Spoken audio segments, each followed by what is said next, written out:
오늘 우리 하나님의 말씀 사사기 16장 1절에서 22절까지의 말씀입니다. 한 절씩 교독하도록 하겠습니다.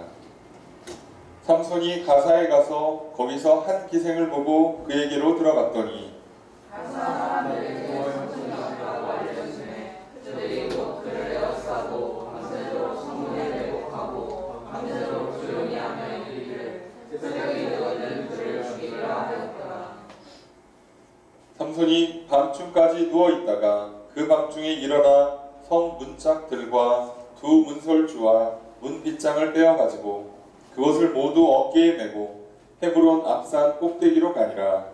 이에 삼손이 소의 골짜기에 들려가라 일어난 여인을 사랑하되 블레셋 사람의 방백들이 그 여인에게로 올라가서 그에게 이르되 삼손을 깨워서 무엇으로 말미암아 그 큰 힘이 생기는지 그리고 우리가 어떻게 하면 능히 그를 결박하여 굴복하게 할 수 있는지 알아보라.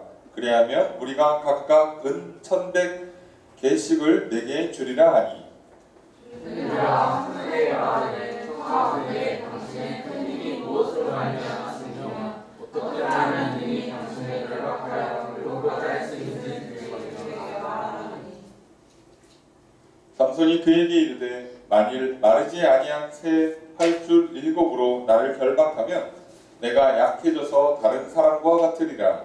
블레셋 사람의 방백들이 마르지 아니한 새 8줄 7을 그에게 가져오매 그가 그것으로 삼손을 결박하고 이미 사람을 방 안에 매복시켰으므로 삼손에게 말하되 삼손이여 블레셋 사람들이 당신에게 들이닥쳤느니라 하니 삼손이 그 줄들을 끊기를 불탄 삼시를 끄는 것 같이 하였고 그의 힘의 근원은 알아내지 못하니라. 그가 삼손에게 이르되 우리가 당신이 나를 유혹하여 내게 거짓말을 하였도다. 청하건대 무엇으로 당신을 결박할 수 있을지 이제 내게 말하라 하니 삼손이 그에게 이르되 만일 쓰지 아니한 새 밧줄들로 나를 결박하면 내가 약해져서 다른 사람과 같으리라 하니라. 그가 새 밧줄을 치려다가 그것으로 그를 결박하고 그에게 이르되 삼손이여 블레셋 사람이 당신에게 들이닥쳤느니라 하니 삼손이 팔 위에 줄 끊기를 7분 같이 하였고 그때에도 사람이 방 안에 매복하였더라. 들릴라가 삼손에게 이르되 당신이 이때까지 나를 희롱하여 내게 거짓말을 하였도다. 내가 무엇으로 당신을 결박할 수 있을는지 내게 말하라 하니 삼손이 그에게 이르되 그대가 만일 나의 머리털을 7가닥을 배틀의 날실에 섞어 짜며 되리라 하는지라.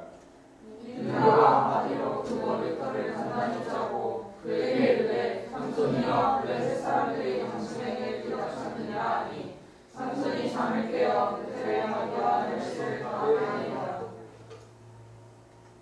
들릴라가 삼손에게 이르되 당신의 마음이 내게 있지 아니하면서 당신이 어찌 나를 사랑한다 하느냐. 당신이 이로써 3번이나 나를 희롱하고 당신의 큰 힘이 무엇으로 말미암아 생기는지를 내게 말하지 아니하였도다 하며 내가 그 말로 그를 재촉하여 부르되 삼손의 마음이 번뇌하여 죽을 지경이라. 삼손이 진심을 드러내어 그에게 이르되 내 머리 위에는 삭도를 대지 아니하였나니 이는 내가 모태에서부터 하나님의 나시린이 되었음이라. 만일 내 머리가 밀리면 내 힘이 내게서 떠나고 나는 약해져서 다른 사람과 같으리라 하니라. 들릴라가 삼손의 진심을 다 알려주고 사람을 보내어 블레셋 사람들의 방백들을 불러 이르되 삼손이 내게 진심을 알려주었으니 이제 한번만 올라와라 하니 블레셋 방백들이 손에 내려가지고 여인에게로 올라오며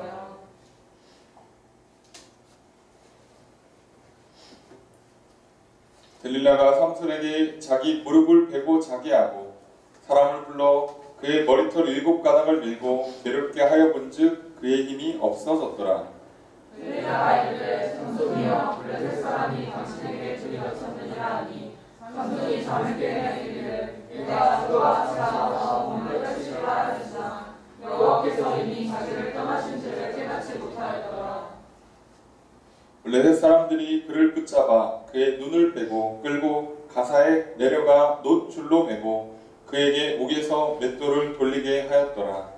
그의 머리털이 밀린 후에 다시 자라기 시작하리라. 아멘. 자리에 앉으시기 바랍니다. 할렐루야. 거룩한 주일 주님 전에 나와 예배드리시는 성도님들을 주님의 이름으로 환영합니다. 우리 옆에 있는 분들과 사랑의 주제 나누겠습니다. 인사합시다. 사랑합니다. 축복합니다. 이 시간 주 앞에 나와 예배드리시는 성도님들에게 주님의 크신 은혜가 함께 있기를 주의 이름으로 축복합니다. 우리는 지난 시간 그리고 그 지난 시간부터 계속해서 삼손에 관한 말씀을 살펴보고 있습니다. 삼손은 사사기에서 또는 구약을 통틀어도 교회를 다니시는 분들뿐만 아니라 교회를 다니시지 않는 분들도 이름을 들어봤으며 그 내용을 대략 알고 있는 그런 유명한 널리 알려진 인물입니다. 그 삼손이 도대체 어떻게 사사가 되고 어떻게 하나님께 쓰임받고 또 어떤 일들을 겪는지를 통해서 하나님께서 우리에게 주시고자 하는 메시지가 있습니다. 우리는 오늘 이 말씀을 통해서 그 하나님의 메시지를 들으려 합니다. 우린 지난 시간 삼손이 하나님의 도우심으로 말미암아 결박당한 채 넘겨졌지만 그것을 끊고 아무것도 없는 적진 한가운데에서 나귀 턱뼈 하나 붙들고 1000명을 쳐 죽이는 놀라운 승리를 얻었음을 살펴보았습니다. 아무도 없는 곳에 아무것도 주어지지 않은 것 같지만 성령님이 함께 하시고 도대체 나귀 턱뼈를 무기라 할 수도 없겠지만 그거 하나 들고도 놀라운 승리를 거둘 수 있습니다. 삼손은 벌써 이걸 여러 번 겪고 있습니다. 그렇게 우리도 매일매일 매 한 주의 삶을 살아가는 것에 우리가 성령을 힘입고 내게 주어진 그것, 남들이 볼 땐 하찮아 보이는 너무 평범한 그냥 길바닥에 널려있는 것 같은 그것이 나에게 주어진 유일한 무기라 할지라도 성령님께서 함께 하신다면 그것으로 적들과 싸워 이기는, 세상에서 죄의 유혹과 싸워 이기고 세상에서 승리를 거둘 수 있는, 복을 누릴 수 있는 놀라운 은혜를, 승리를 얻게 되는 것입니다. 그리고 그 승리 뒤에 당연히 감사와 찬양을 부를 수 있게 되는 것입니다.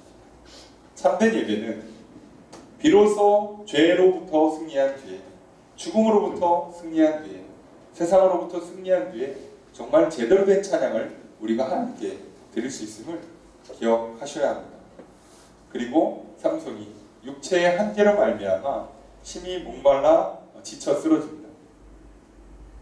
은혜를 받고 한 주를 열심히 살았음에도 불구하고 사람인지라 지칠 수가 있습니다.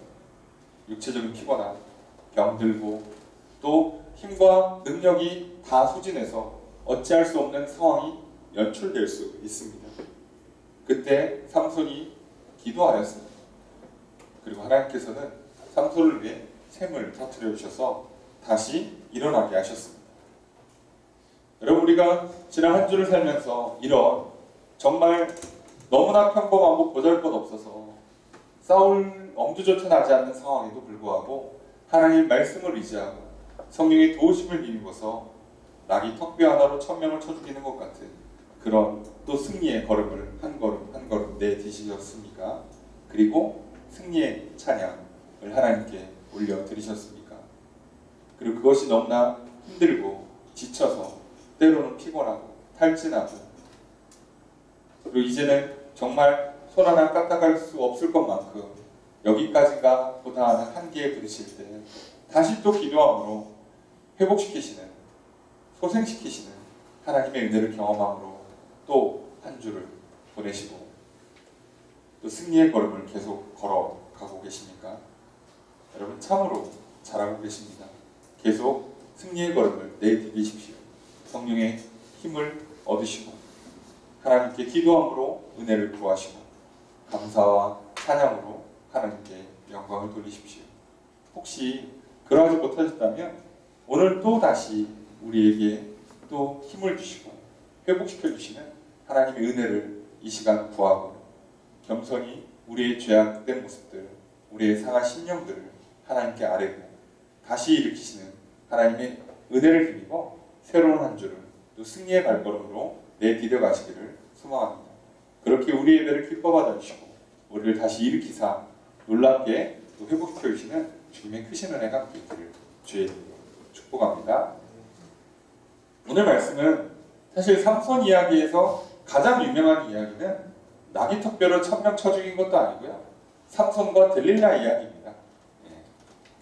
그리고 또 사람들이 가장 또 관심 있고 흥미진진해하는 내용이 또 이거죠. 영웅이 여인에게 빠져서 결국은 몰락하는. 뭐 성경에도 나와 있고 그리고 세상에서도 자주 볼 수 있는 흔한 익숙한 장면. 도대체 왜 이게 이렇게 될 수밖에 없는가? 우리가 한번 생각해 보려고 그래요.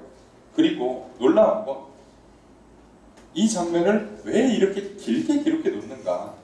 뭐 그렇게 은혜로운 장면이라고 구체적으로 디테일하게 내용을 하나하나 다 기록해서 이렇게 써놓는가? 왜 하나님은 이걸 자세히 설명해 주시는가?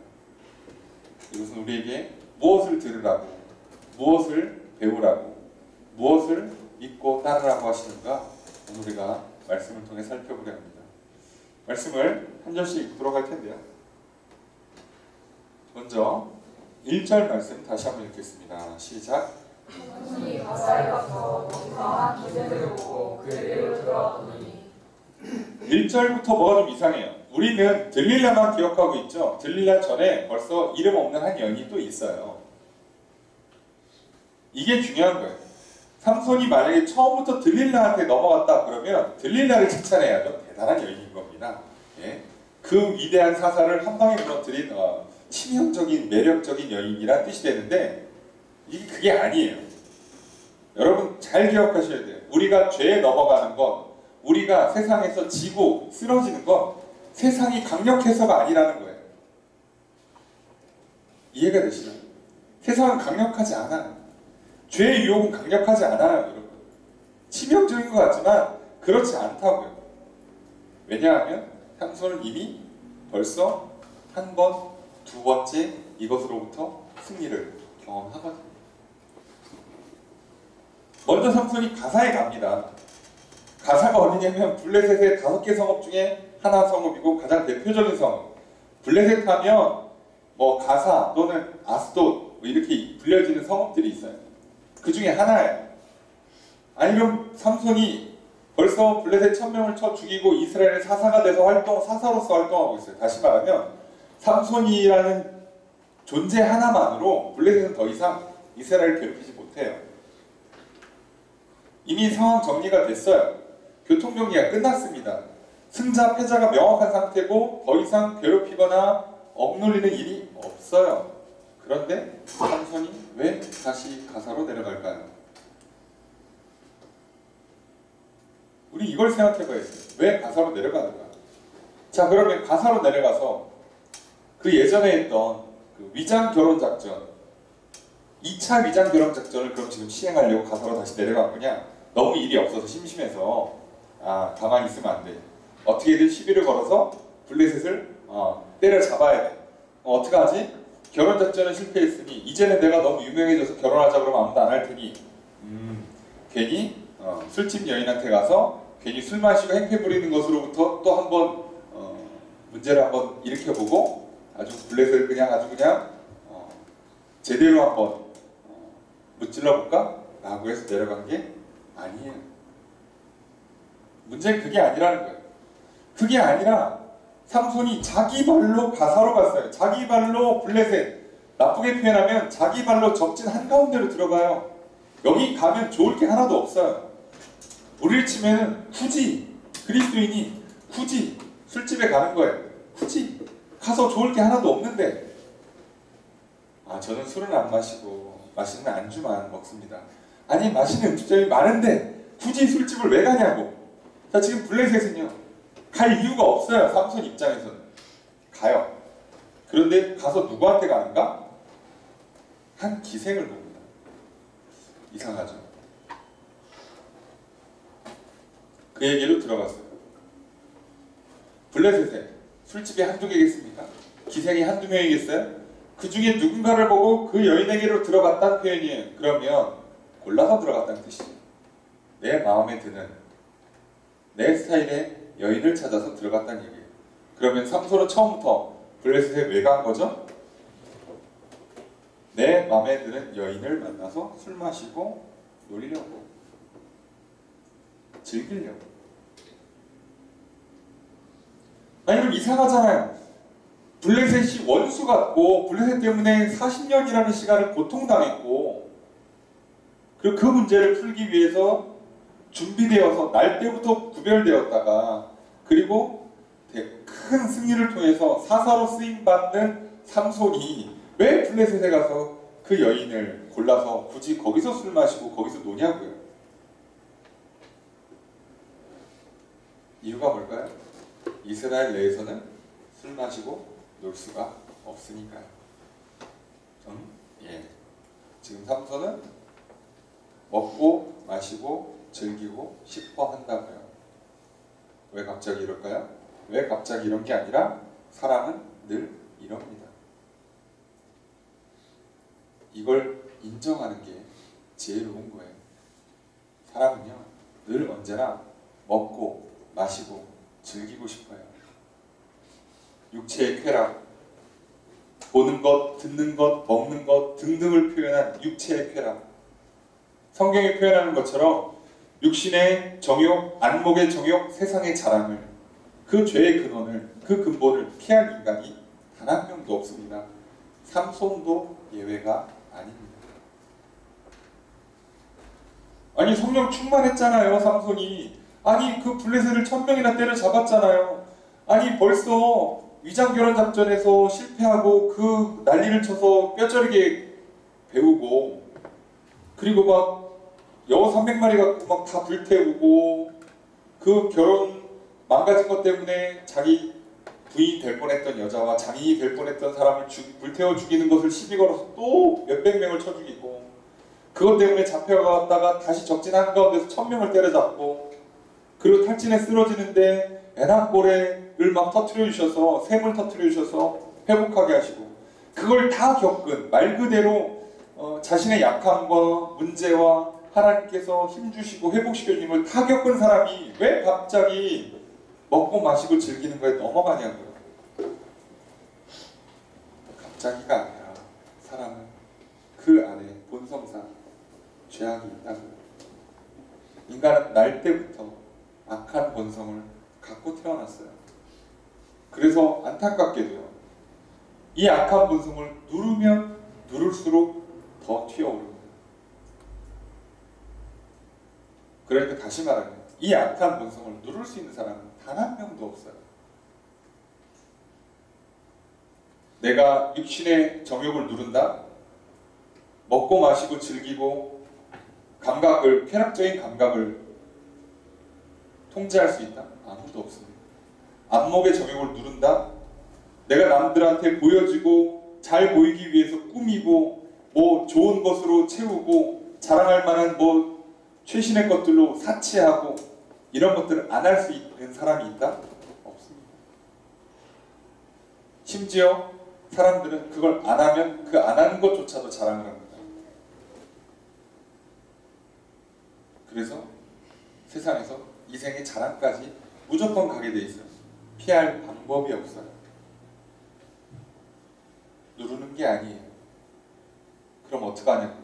그럼 우리는 삼손과 같은 구별된 사람, 어려서부터 구별된 사람, 그리고 성령 충만을 받아 능력을 행했던 사람도 이렇게 허무하게 무너지면 우리는 어떡하냐고요. 이게 오늘 본문의 핵심입니다.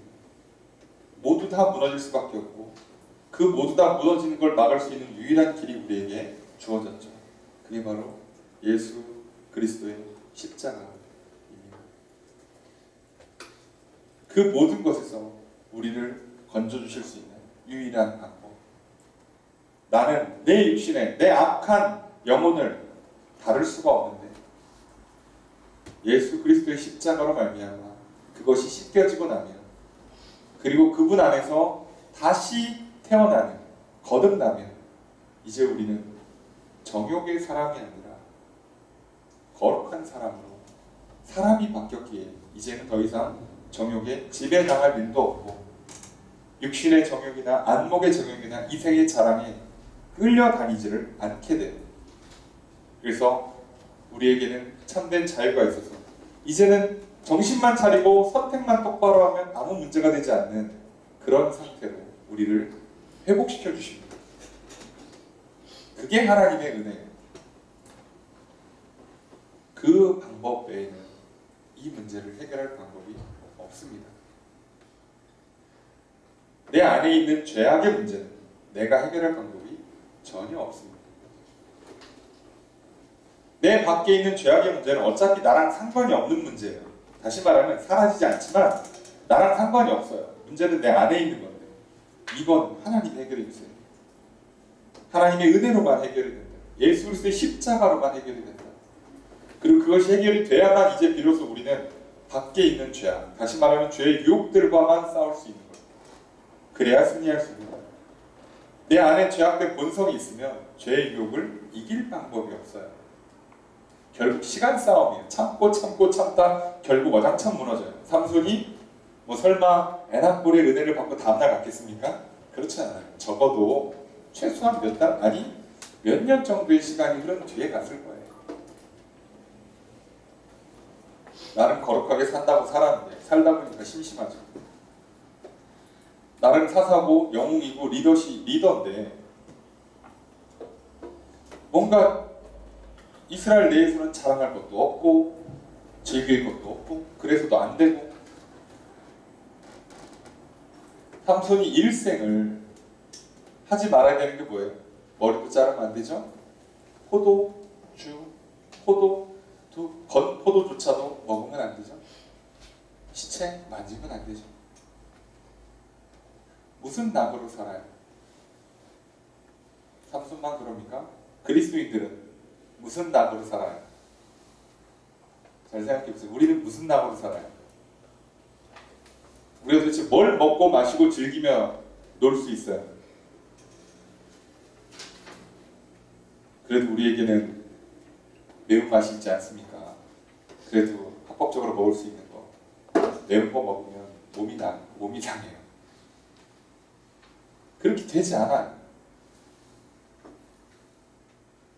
우리가 보는 것으로 우리를 만족시킬 수가 없어요. 즐길 수가 없어요. 죄니까요.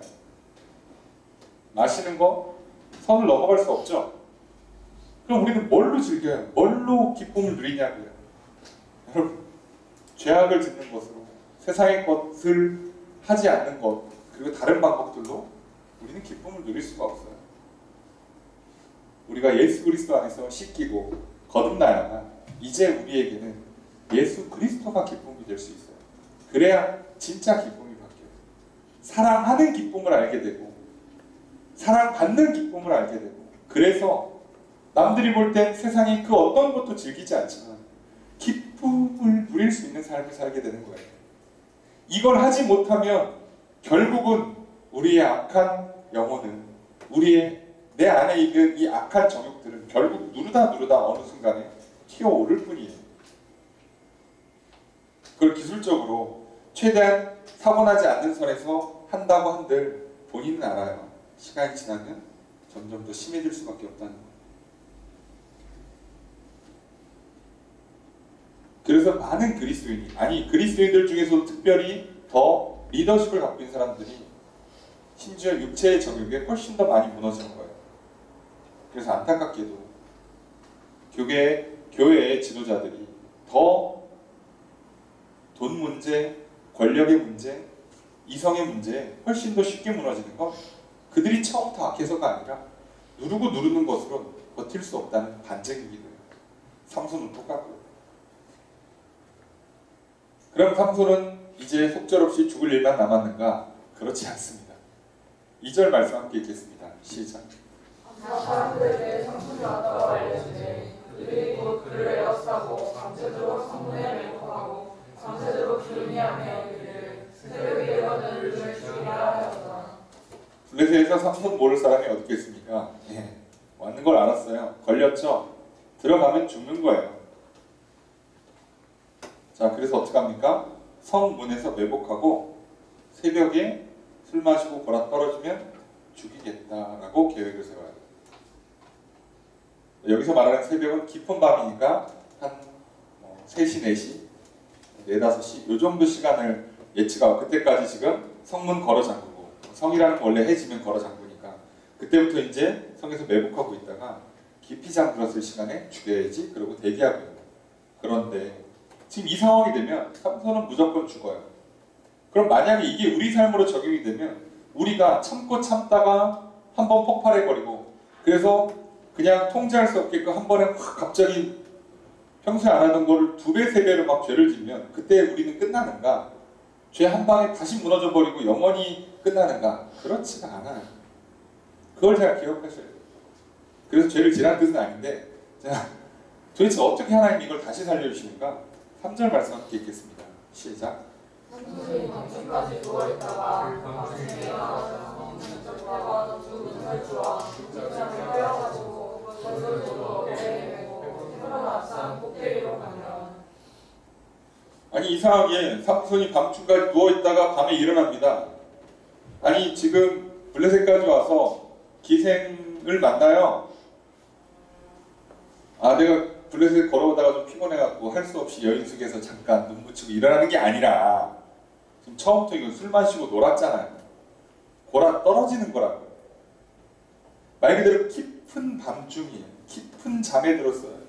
어두캄캄한, 영적으로 어두캄캄한 상황이에요. 그런데 그 밤중에 일어납니다. 술 진탕 마시고 논 사람이 도대체 이 밤중에 새벽이 되기 전에 어떻게 깨는 거예요? 삼손이 깬 게 아니라 하나님이 깨워주시는 거예요. 근데 문제는 성경에는 이게 점점 이 얘기가 안 나와요. 무슨 얘기냐면 점점 성령님이 일하시는 게 희미해지기 시작해요. 이게 죄를 반복하지 말아야 되는 이유 중에 하나거든요. 희미해져요. 왜냐하면 내가 점점 거절하니까. 그래서 그 얘기가 안 나와요. 갑자기 성령이 임했더라라는 얘기가 안 나오고요. 분명히 성령이 임해서 일을 하셔요. 왜냐하면 괴력이 발생했잖아요. 그 성령님이 임하신 게 맞는데 그 얘기를 안 써줘요. 3절에는. 왜요? 이제 슬슬 성령님이 일하시는 게 삼손에게 인지가 안 돼요. 희미해진다고. 여러분, 우리가 아무리 어두운 밤중에 있어도 하나님은 깨워주세요. 빛을 비춰주세요. 베드로에게 다 물음소리를 들려주시듯이 우리를 어떻게든 깨워주세요. 그 은혜가 있기 때문에 우리 다시 일어날 수 있는 거예요. 삼손은요, 자기 힘으로는요, 그리고 술 마시고 진탕 놀았는데 새벽도 되기 전에 깬다? 불가능해요. 인간의 육체로는 불가능해요.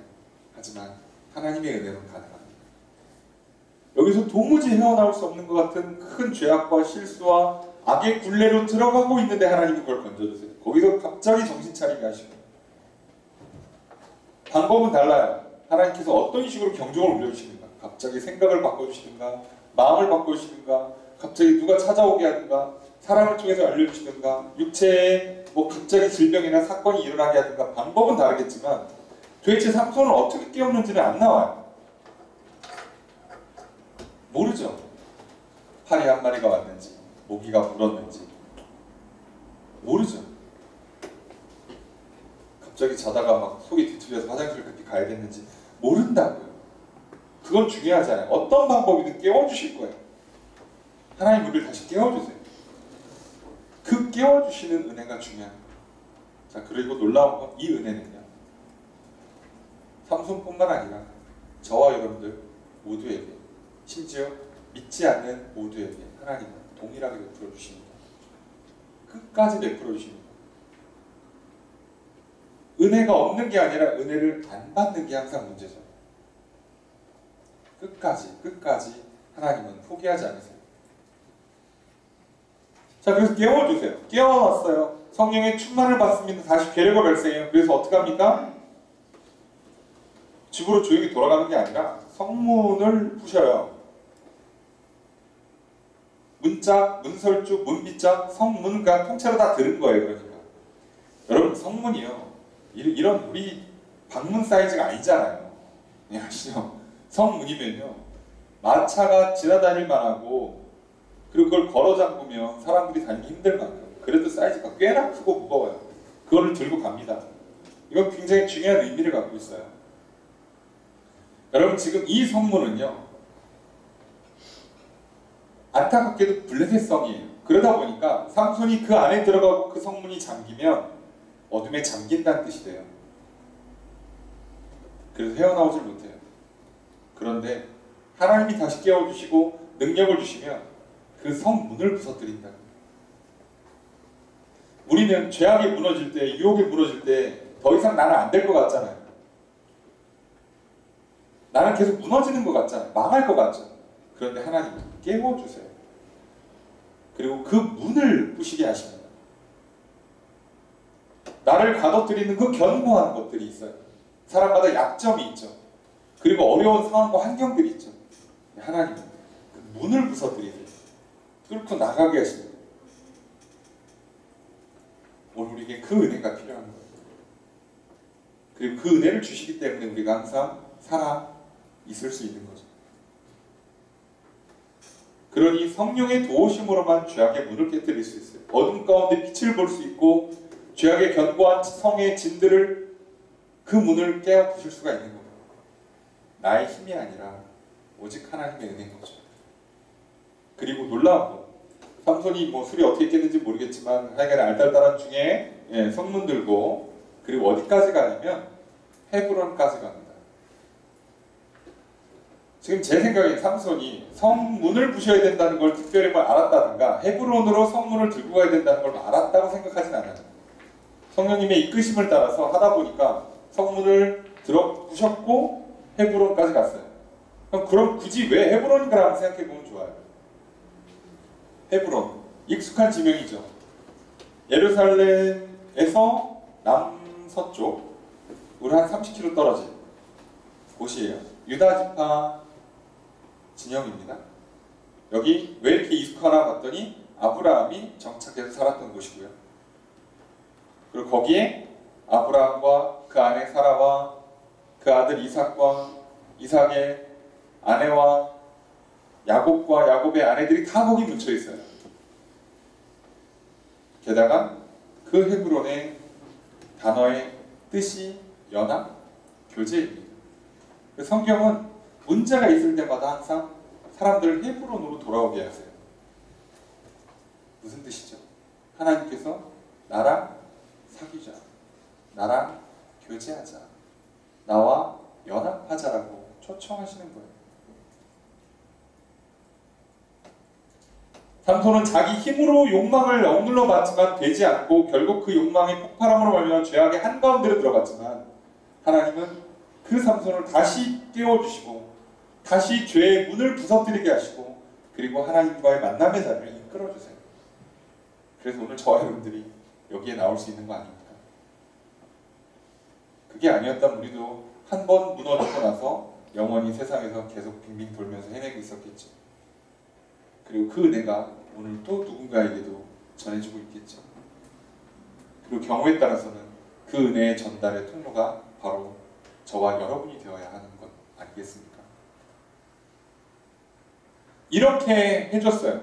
그러면 삼손이 항상 삼손이라는 게 참 안타깝게도 늘 말씀드렸잖아요. 지능캐가 아니라 힘캐라서 뭘 이렇게 공부하고 배우는 스타일이 아니라 몸으로 배우는 스타일이에요. 힘을 쓰는 스타일이에요. 맨날 맨 처음에 항상 실수해요. 그리고 배우고 정신 차리고 잘해요. 위장결혼 작전도 사실은 망했잖아요, 처음에. 근데 하나님이 도와주셔서 정신 차리고 그 작전을 잘 수행해내서 그 1000명을 때려잡고 에낙볼의 은혜까지 경험을 했어요. 자, 그러면 여기서도 또 실수를 해요. 사서로서 쭉 긴 시간 동안의 신앙을 유지하는 것은 내 힘으로 절제하고 내 힘으로 욕망을 억누르는 게 아니라 하나님께서 빛을 비춰주시고 하나님께서 그 견고한 진들을 깨뜨리시고 하나님과의 연합의 자리를 나아가야만 이 문제가 풀린다는 걸 이렇게 다시 한번 친절히 가르쳐 줬으면 이제 정신 차리고 이제 돌아가면 돼요. 그런데 여기서 삼손이 바뀌질 않습니다. 배우질 않아요. 돌아가질 않습니다. 그래서 이 문제가 터지는 거예요. 4절 함께 읽습니다. 시작. 이후에 삼손이 술 골짜기에 들리다가 일어나는 열매를 써나오매. 와우. 자, 소래 골짜기는 어디냐면 여기도 블레셋 진영인데요. 가산은 아니에요. 자, 무슨 얘기죠? 가산 한 번 가서 호되게 당했죠. 안 갑니다. 여러분, 사람이요, 한 번 죄를 짓고 하나님의 은혜를 경험하고서는 거기서 기적적으로 뭐 그 문제가 해결돼서 나오잖아요. 어지간한 사람은요, 다시는 그거 반복 안 해요. 근데 문제는 다른 죄를 짓는다는 거죠. 다른 죄를 져요. 내가 술집에 가서 문제가 생겼어요. 그럼 그 기회에 술을 끊으면 참 좋은데 그게 아니라요, 다른 술집을 가요. 이게 문제인 거예요. 이게 안타깝지만 그래요. 죄의 굴레가 이렇게 무서워요. 여러분, 이단에 한번 빠지면요, 그 교주들이 보통 죽거나 그들 간 내부에 어떤 심각한 문제가 생겨서 막 산산이 조각이 나면 이 사람들이 다시 교회로 돌아오면 얼마나 좋겠어요. 근데 돌아오는 확률이 뭐 대략 한 5% 정도밖에 안 나온대요. 그래도 한 20%쯤 나왔으면 좋겠는데 안 나와요. 나머지 어디로 가요? 다른 이단으로 가요. 왜 그러나 싶은데 이제 좀 이해가 되십니까?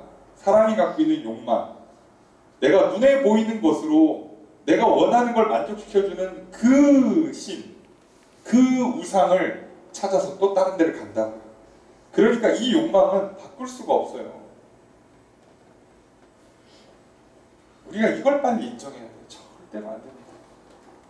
여러분, 막 이를 악물고, 그죠? 두 주먹을 불끈 쥐고, 두 눈을 부릅뜨고, 머리를 질끈 동여매고, 허리를 질끈 동여매서 할 수 있는 일이 아니에요. 우리의 죄악된 본성을 다룬다는 건, 인간의 감정을 다루고 욕망을 다룬다는 건 사람이 할 수 있는 일이 아니에요. 안 된다고요. 그러니까 제발 좀 하지 마세요. 하면 할수록 더 튀어오릅니다. 그래서 아시죠? 왜 우리가 다이어트에 실패하는가? 긴 얘기하지 않겠습니다. 원리가 똑같아요. 참고 참으면 어느 순간 갑자기 식욕이 폭발합니다. 그래서 전보다 더 먹게 되는 기적 같은 일이 일어나고요. 분명히 뺀 것 같은데 나중에 보면 빠지기는커녕 더 쪄있는 기적을 연출하게 되죠. 그러니까 처음부터 아예 안 뺐으면 평균이라도 유지하는데 빼겠다고 건드려놨다가 나중에 더 찌는 기적이 연출되는 것처럼 우리의 감정이 항상 그래요. 건드리지 마세요.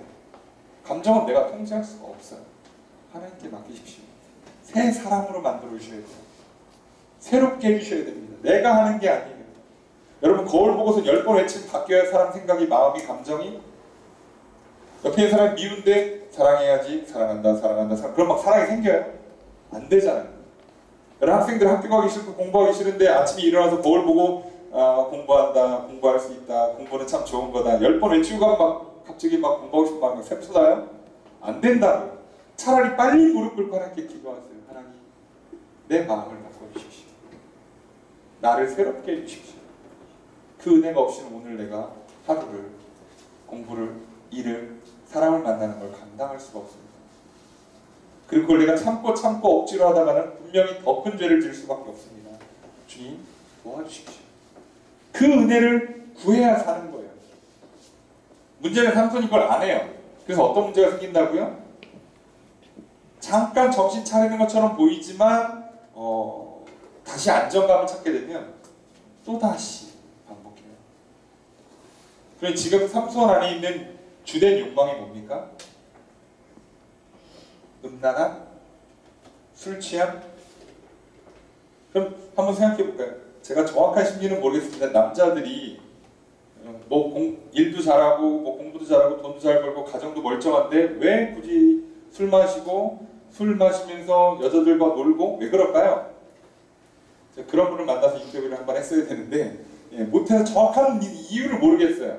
본인들은 잘 모르겠죠. 그런데 그 사람들이 거기 가서 설마 내가 진짜 술을 너무 먹고 싶었다 그러고, 그죠?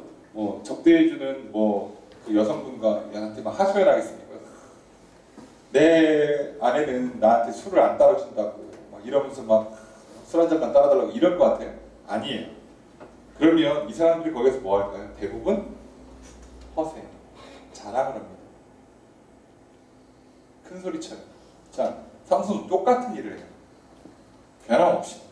모르겠어요. 제가 알고 있는 정보는 대부분 드라마나 영화를 기반으로 하고 있기에 100% 정확하다 할 수 없지만 성경에도 똑같이 나와 있어요. 다 자랑이에요, 자랑. 나 이런 사람이에요. 나야 나. 돈이 얼마이냐 중요하지 않아요. 그죠? 카드를 던진다고요. 결제하라고. 아세요? 내 월급이 재산이 중요한 게 아니에요. 오늘 뭐 몇십만 원, 몇백만 원이 나와 상관없이 긁어보라고. 예, 그 기분. 그거 한번 누리겠다고 가는 거예요. 그죠? 사람들의 그 초롱초롱한 눈빛, 그죠? 멋있다, 인정해주고 칭찬해주는 그 소리에 그 으쓱해지고 싶어서 간다고. 진짜 술 취하고 싶으면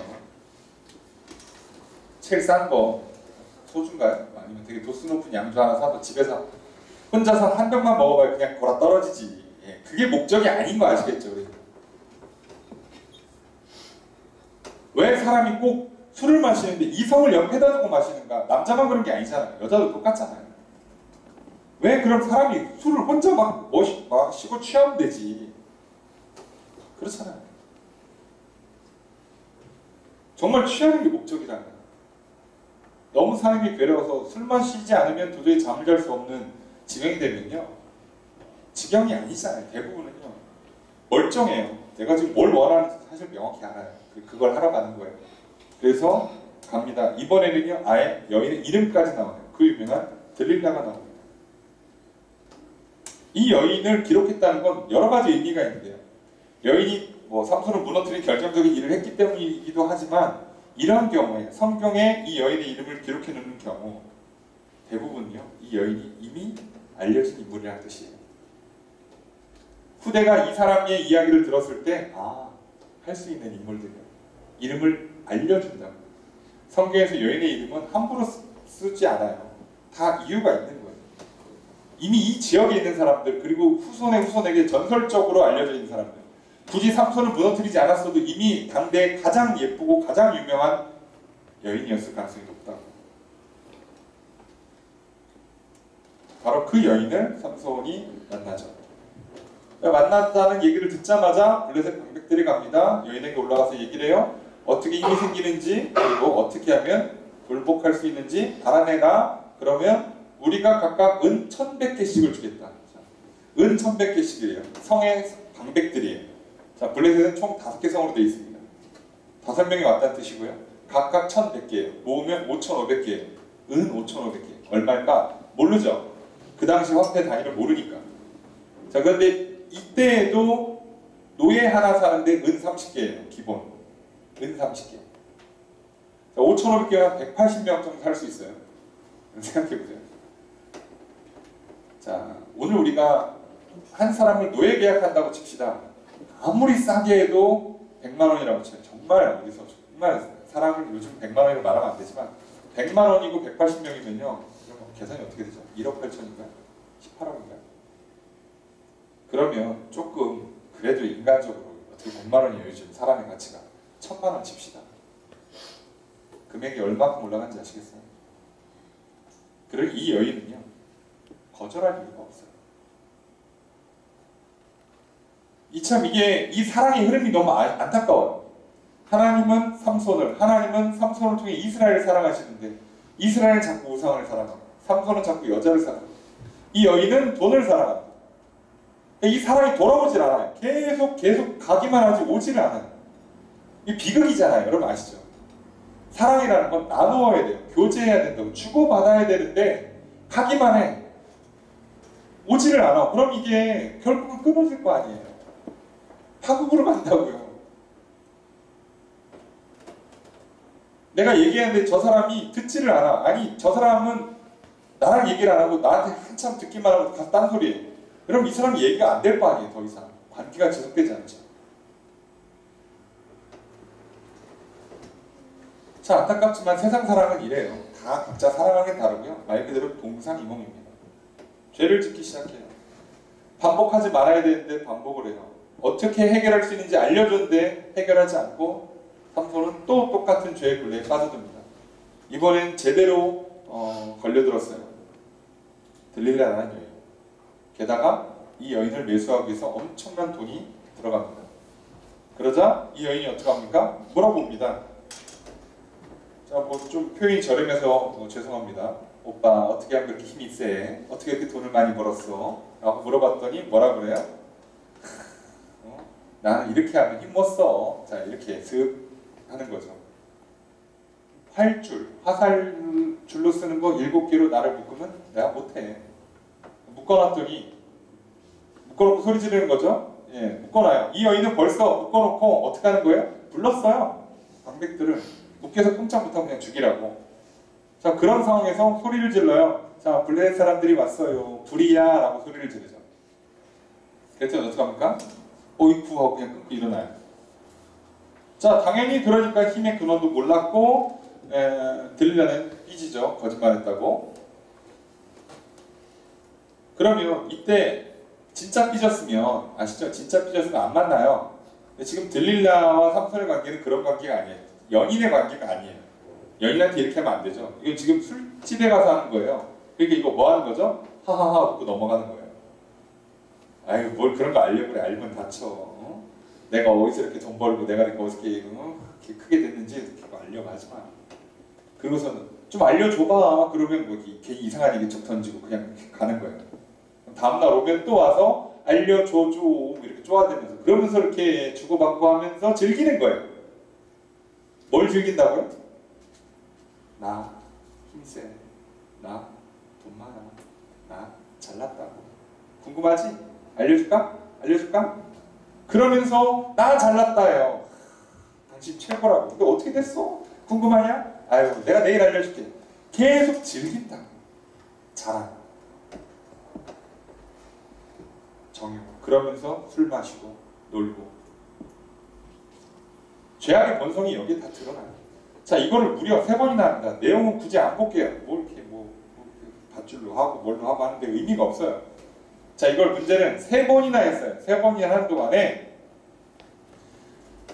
이 여인이 하는 말이 좀 중요한 의미가 있어요. 그러니까 이게 삼손이 정신을 좀 차렸어야 되는데, 자, 안타깝지만 삼손이 그걸 잘 못해요. 그래서 삼손한테 물어보잖아요. 당신의 힘의 근원이 뭡니까? 이걸 물어봐요. 자, 이 단어를 들었을 때 삼손이 한 번만 생각을 했으면 얼마나 좋았을까?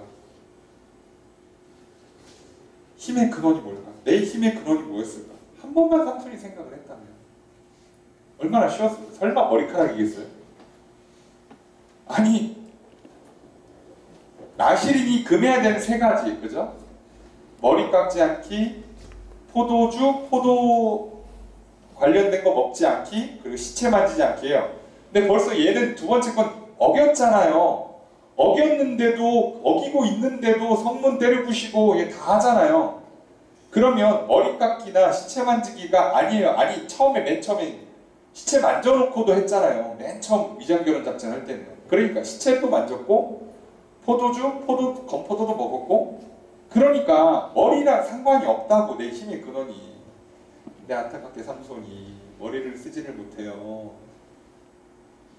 그리고 뭐라고 철석같입니다. 머리카락이야. 아니라고요. 너의 힘의 근원은 하나님이라고. 하나님 앞에 구별됨이라고. 하나님이 너를 특별히 선택하신 은혜라고.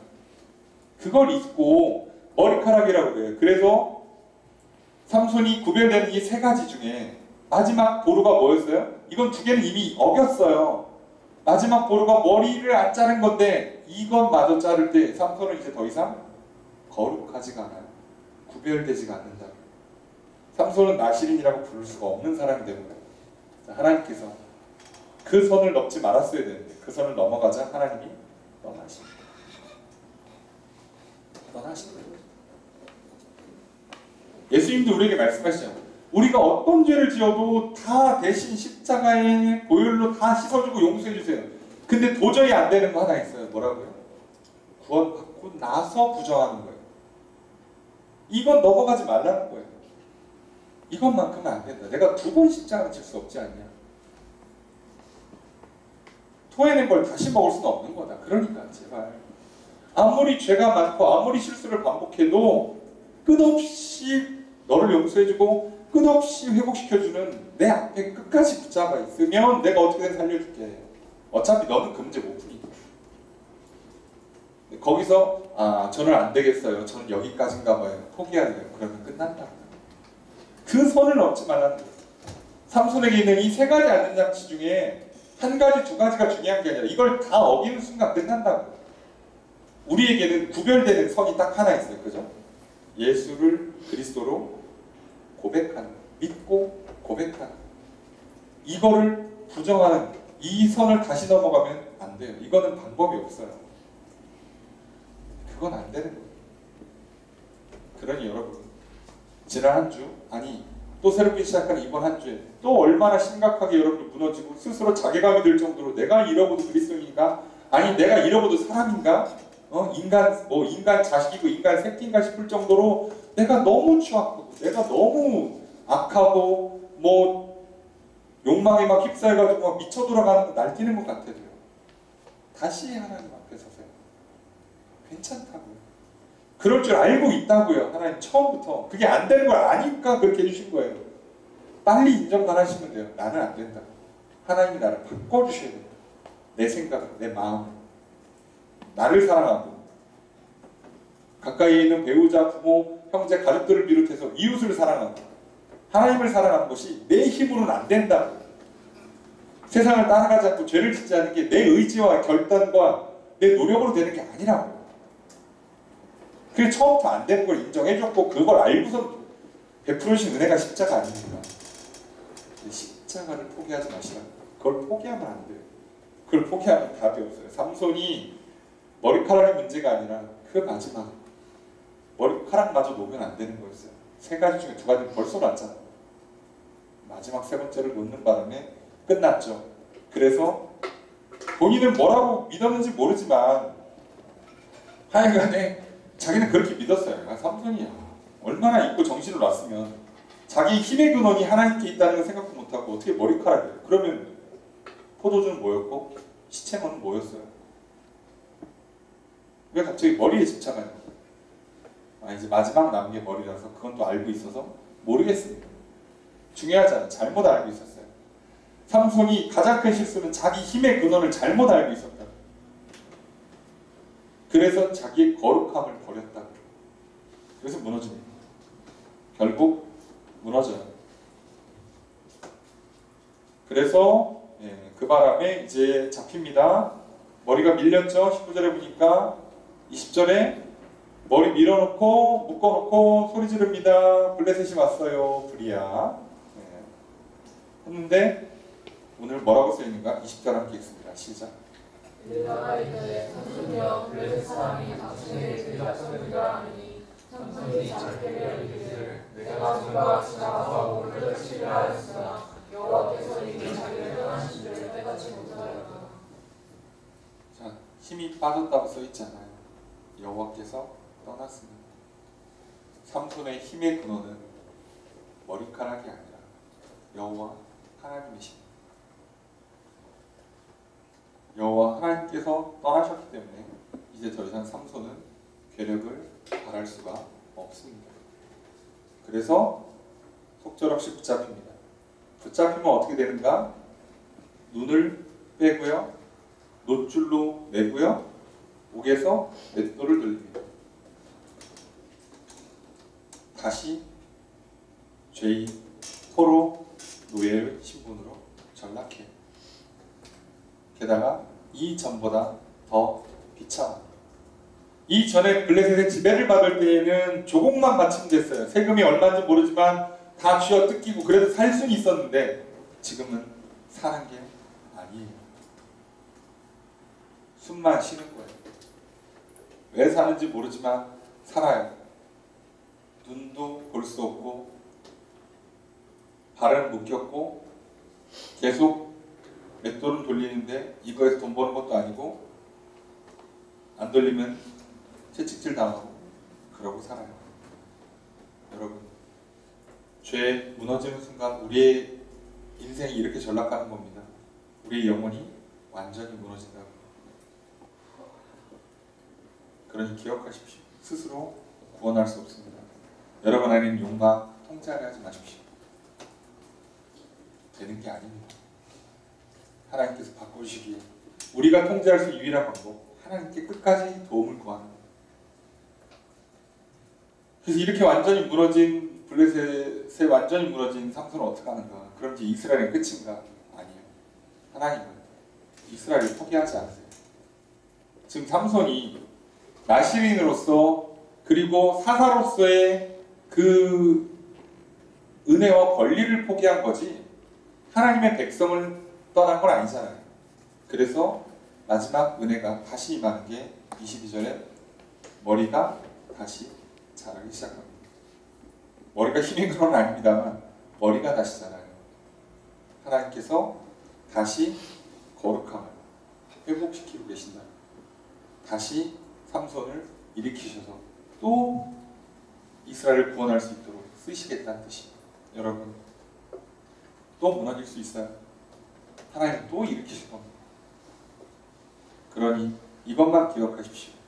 변함없는 하나님의 은혜, 포기하지 않는 하나님의 은혜, 끊어지지 않는 하나님의 은혜, 그 은혜를 믿고 의지할 때만 우리는 세상을 이길 수 있고 죄를 떠날 수 있고 죽음의 사망의 두려움으로부터 자유할 수 있습니다. 그리고 세상을 이기고 승리의 영광을, 복과 기적을 누리며 살 수 있습니다. 나뿐만 아니라 누군가를 건져 올리는 사사로서 살 수 있습니다. 오늘 종교개혁 주일입니다. 다시 한번 기억합시다. 우리는 오직 은혜로만, 오직 말씀으로만 사는 것입니다. 다른 것으로 되지 않습니다. 그러니 우리가 이 삼손의 허무하게 무너지는 이것을 통해서 다시 한번 기억하고 또 다시 한번 하나님의 은혜 앞에 겸손히 무릎 꿇음으로 말미암아 진정 승리하고, 하지만 또 무너질지라도 또 다시 일으키신 하나님의 은혜를 붙잡고 여러분 다시 또 일어나시는, 끝까지 일어나셔서 하나님 붙잡으시는 저와 여러분 되기를 소망합니다. 그 하나님의 은혜가 있어서 오늘 여기까지 왔으니 이제 또 그 은혜로 영원한 하나님 나라 갈 때까지 우리를 지켜 보호해 주실 것입니다. 승리하셔서 사사로서 살아가시는 한 주의 삶 되기를 주의 이름 축복합니다. 끝까지 주의 은혜를 구하시고 주의 은혜를 받아 누리는 저와 여러분 되기를 다시 한번 주의 이름으로 축복합니다.